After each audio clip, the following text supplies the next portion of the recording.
यार कितने बच्चे स्कॉलरशिप पे जाते हैं, बाहर अपनी फीस खुद पे कर रहे होते हैं, काम कर रहे होते हैं, शर्म नहीं कर रहे होते, अपने एक्सपेंस पूरे कर, स्टोर्स में काम करते हैं, गैस स्टेशंस में काम करते हैं, स्वीपिंग का काम करते हैं, तालीम के लिए यूटिलिटी स्टोर्स में काम कर रहे होते हैं, सब काम करते हैं, शर्म नहीं करते। तो मैं बताऊं, जो जो करते हैं मेरे भाई, जो मेरे बच्चे, वो कामयाब है, आज कुछ ना कुछ बन के बैठे। मैंने ये ऐसी मिसालें नहीं दी आपको एप्पल के फाउंडर की, अमेज़ोन के मालिक की। तो आप भी सोच को वसी करें, शर्म दूर करें और इरादे पक्का करें और फिर ईमान अपना रखें अल्लाह ताला के साथ, फिर देखें कैसे रास्ते को। और अगर इंटेलिजेंट हैं आप, तो मैं आज आपको बताऊंगी कि अपनी स्कॉलरशिप कैसे हासिल कर सकते हैं। और फॉरेन यूनिवर्सिटीज़ में स्पेशली जो आपने ख्वाब देखे होते हैं कि वहाँ पे आपको स्कॉलरशिप्स कैसे मिलेंगी, उसके ऊपर बात करेंगे। मेरे पास ज़बरदस्त मेहमान मौजूद हैं, हरीम आरिफ, जो कि आपको बताएंगी कि आपने स्कॉलरशिप इंटरनेशनल यूनिवर्सिटीज़ में कैसे हासिल करनी है। अस्सलाम वालेकुम। वालेकुम अस्सलाम, हाउ आर यू? कैसी तबीयत है? अल्लाह का शुक्र, आप कैसी हैं? मैं आपके लिए तो बहुत ही डबल आपको मुबारकबाद दूंगी, क्योंकि एक तो आप हैं और हमारे साथ एक और मेहमान है जो आने वाला है। तो दोनों की आपको बहुत खैर मुबारकबाद और बहुत खुश रहें, सेहतमंद रहें, इसी तरह लोगों की मदद करती रहें। कहते हैं ना, इस पोजीशन में आप जो जो अच्छा करते, जो रहनुमाई करते, जो गाइड करते, उसके बाद वही पे बैक आपको आपकी औलाद के ज़रिए आता है। तो आपका बहुत अच्छा वक्त है, हम सब के लिए भी दुआ कीजिएगा कि हम छोटी सी जो कोशिश करते हैं, हम जो प्रैक्टिस करते हैं यहाँ पर, वो सब लोगों को समझ आए। ऐसे ही है जी, बिल्कुल इंशाल्लाह। तो हरीम जी आते हैं अपने टॉपिक की तरफ, और हम ये पूछेंगे आपसे कि ये बताइए कि जो स्कॉलरशिप है ये कैसे मिल सकती है हमारे देखने वालों को, बच्चों को, और किस तरीके से इंटरनेशनल लेवल पे वो जाके पढ़ाई कर सकते हैं। अच्छा, स्कॉलरशिप्स के बारे में जनरली बहुत मिसकंसेप्शंस हैं हमारे यहाँ। एवरीबडी वांट्स कि बस वो किसी तरह फ्री बाहर पढ़ने चला जाए, and a lot of them are not really interested कि वो बाकी में बाहर पढ़ें भी। स्कॉलरशिप्स आपको दो तरह के होते हैं। स्कॉलरशिप्स आपको यूनिवर्सिटीज़ की तरफ से मिलते हैं, स्कॉलरशिप्स आपको मिलते हैं गवर्नमेंट्स की तरफ से मिलते हैं, ठीक है। जो यूनिवर्सिटी स्कॉलरशिप्स देती हैं जनरली वो फुली फंडेड स्कॉलरशिप्स नहीं होते। अच्छा, वो आपको पार्शियल स्कॉलरशिप देती है। जैसे अगर आप यूके जा रहे हैं फॉर एग्जांपल, तो आपको यूनिवर्सिटी, अगर आप बैचलर्स में जा रहे हैं 1000-1500 तक का स्कॉलरशिप दे देगी।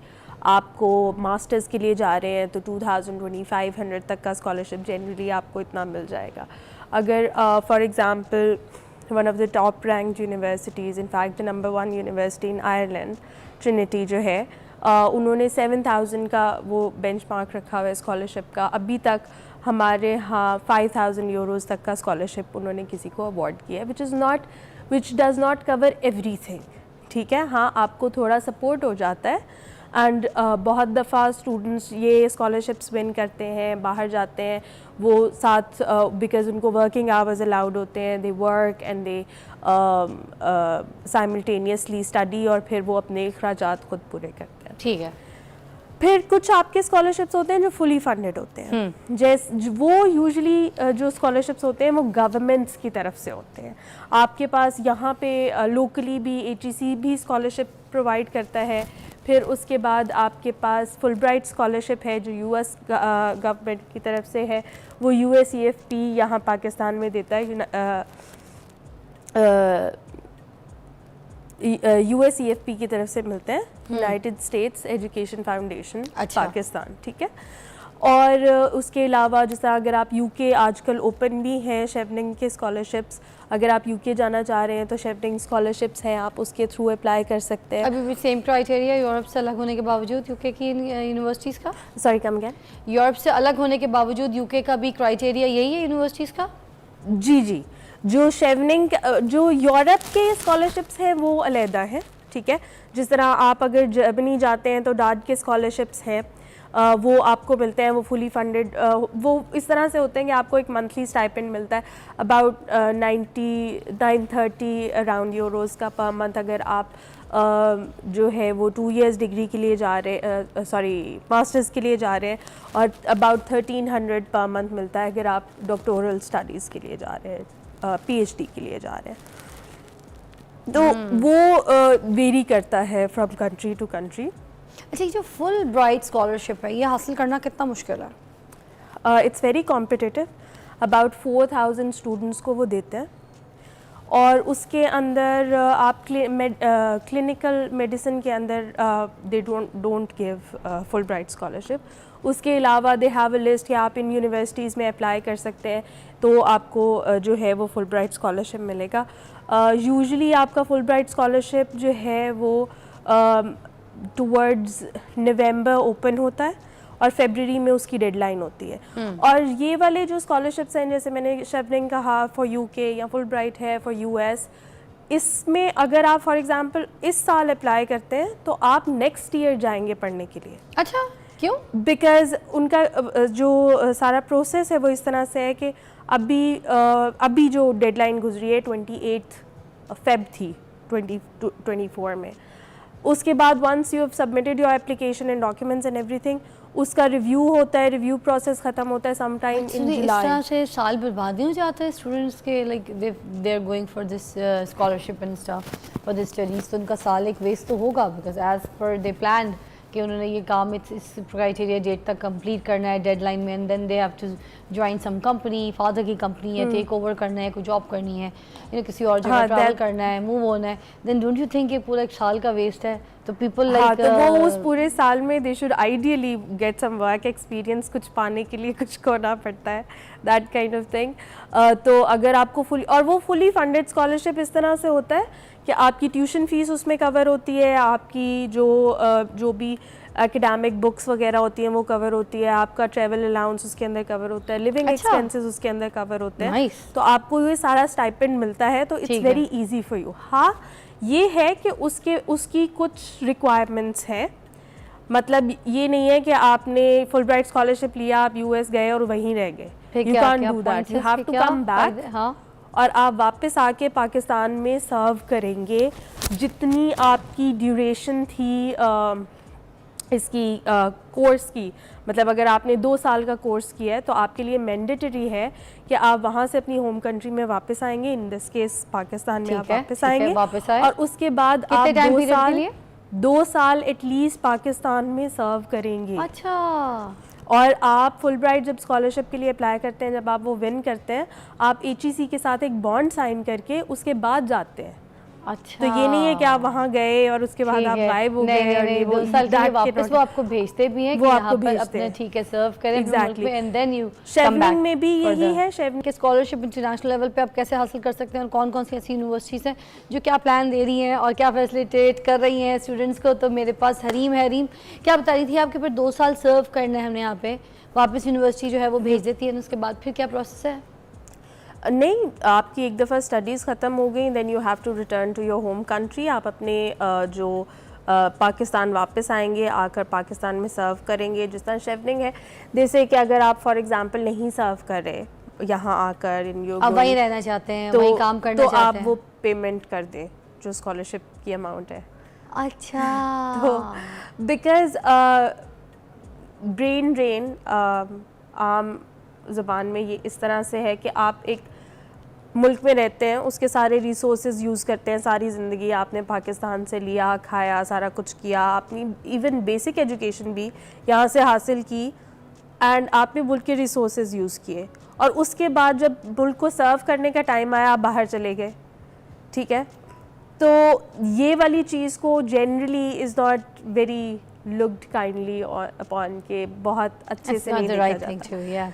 तो इस वजह से जैसे कि अगर आप ये कर रहे हैं, अगर आप स्कॉलरशिप ले रहे हैं, इवन अगर आप US से या UK से भी स्कॉलरशिप ले रहे हैं, जहाँ से भी ले रहे हैं, आपको वापस अपनी कंट्री में आकर कम से कम कुछ टाइम सर्व करना चाहिए कि आप कंट्री को पे बैक करें जो 2 साल का कंट्री से लिया है। एग्जैक्टली, तो that's how it is. Very nice, very nice, ये तो बहुत अच्छी बात है। अच्छा, मुझे बताइएगा जैसे हार्वर्ड यूनिवर्सिटीज़ वगैरह हैं, उनके बारे में मैंने सुना है कि वो जो है पूरे पाकिस्तान में से साल में कोई एक बच्चा उठाते हैं, is that right? Not exactly, but ये मतलब कोई हार्ड एंड फास्ट रूल नहीं है।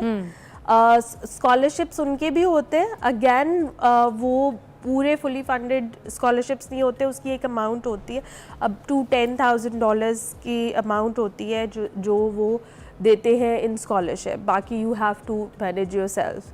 सो दैट्स हाउ इट इज़. अच्छा, इंटरनेशनल जो कौमी बैनुल-अक़वामी लेवल पर ये जो वज़ाइफ होते हैं, इसकी एप्लीकेशंस का क्या सही तरीक़ेकार है, वो बताएंगे ज़रा अपने स्टूडेंट्स को? अच्छा, हम बेसिकली ना पढ़ना नहीं चाहते, हम रिसर्च नहीं करते. हमें लगता है कि बस अच्छा ये एप्लीकेशन फॉर्म है, इसे फिल कर दें एंड दैट्स इट. हालांकि हर वेबसाइट पे जब आप एप्लीकेशन फॉर्म के लिए जाते हैं, एलिजिबिलिटी क्राइटेरिया गिवन होता है उनका. बहुत दफ़ा आप किसी ऐसे डिसिप्लिन में अप्लाई कर रहे होते हैं जहाँ पर वो स्कॉलरशिप एप्लीकेबल नहीं होता, और इस वजह से people get rejected. So one of the most important thing, और ये क्राइटेरियाज चेंज होते रहते हैं, तो इट्स वेरी इम्पॉर्टेंट कि अगर आप अप्लाई कर रहे हैं किसी भी स्कॉलरशिप के लिए, तो आप पहले देखें कि आप क्या उस एलिजिबिलिटी क्राइटेरिया पे पूरा उतर रहे हैं, क्या आपका कोर्स जिसमें आप जाना चाह रहे हैं उस पे वो स्कॉलरशिप एप्लीकेबल है, जिस यूनिवर्सिटी में आप जाना चाह रहे हैं वो यूनिवर्सिटी क्या उनकी लिस्टेड यूनिवर्सिटी के अंदर आती है या नहीं आती. Because a lot of times इस तरह की छोटे छोटे माइनर एरर्स होते हैं जिसकी वजह से आपकी एप्लीकेशन रिजेक्ट हो जाती है. और अब एक नई जो ये ChatGPT और AI की वजह से आपकी एप्लीकेशन रिजेक्ट हो जाती है, क्योंकि हमारे यहाँ लोगों को लगता है कि अच्छा मैंने ऐसे लिखना है, I will go and use AI, और वहाँ से मैं कॉपी पेस्ट करके तो अपनी एप्लीकेशन प्रोसेस पता चल जाता है और ये प्लेजरिज्म डिटेक्ट हो जाता है. अच्छा. और बहुत सारे लोग प्लेजरिज्म को ख़त्म करने के लिए ये करते हैं कि बीच में से डिफरेंट वर्ड्स के सिनोनिम्स निकाल के तो उसको रिप्लेस कर देते हैं उन वर्ड्स को. उससे प्लेजरिज्म ख़त्म नहीं होता. आप ऐसे प्लेजरिज्म नहीं ख़त्म कर सकते. You have to write it your self. अब तो इतने टूल्स हैं कि आप उसमें इंग्लिश चेक कर सकते हैं एंड सो ऑन. अगर आप फुल ब्राइट के लिए फॉर एग्जांपल अप्लाई कर रहे हैं तो उसमें तो आपको लैंग्वेज एग्ज़ाम देना होता है. पहले you had to do TOEFL. अब कोविड के बाद से दे आर एक्सेप्टिंग डुओलिंगो, जो आप घर बैठे दे सकते हैं. It's a very economical exam, it only cost $45. अच्छा. उसके बाद आपके पास शेवनिंग जो है वो आपसे नहीं रिक्वायर करता कि आप कोई आइल्स, टोफल एक्सेट्रा कुछ भी करें, मगर जो आपकी एप्लीकेशन है उसके अंदर आपने ऐसे लिखना होता है और सारा कुछ उसकी इंग्लिश चेक होती है. तो लॉट ऑफ टाइम्स वो स्टूडेंट्स जो बहुत जिनका GPA भी अच्छा होता है, अपने जो भी रिस्पेक्टेड फील्ड है उसके अंदर बहुत अच्छा कर रहे होते हैं. मुझे लास्ट ये भी बता दीजिए कि कौन कौन सी डॉक्यूमेंटेशंस हैं जो ज़रूरी रिक्वायर्ड होते हैं फॉर दिस एप्लीकेशन, ताकि वो बच्चे जो भी हैं जो प्लान कर रहे हैं they will arrange their documents before they you know. हर स्कॉलरशिप के अंदर डॉक्यूमेंट्स फ़र्क होते हैं जनरली, लेकिन आपकी जो ट्रांसक्रिप्ट्स या डिग्री है वो रिक्वायर्ड होती है. एंड अगर आपकी lot of times dual nationality है तो फिर आप एलिजिबल नहीं होते अप्लाई करने के लिए, बिकॉज अगर वो डेवलपिंग कंट्रीज़ के लिए है, पाकिस्तान के लिए, तो you have to be a Pakistani citizen for that. फिर उसके बाद आपके जो एप्लीकेशन फॉर्म होता है वो रिक्वायर्ड होता है, एजुकेशन डॉक्यूमेंट्स रिक्वायर्ड होते हैं, एंड आप जिस यूनिवर्सिटी में अप्लाई कर रहे हैं वहाँ से आपका ऑफ़र लेटर आना ज़रूरी होता है. अच्छा, दैट इज़ इम्पोर्टेंट. एग्जैक्टली. और समटाइम्स आपको कंडीशनल ऑफ़र लेटर आता है कि आप ये criteria you have to meet, तो उसके बाद दे विल एक्सेप्ट यू. तो वो क्राइटेरिया आपको मीट करना होता है and then you submit that proof for that. Thank you so much Hareem, आपने हमें बहुत अच्छा गाइड किया.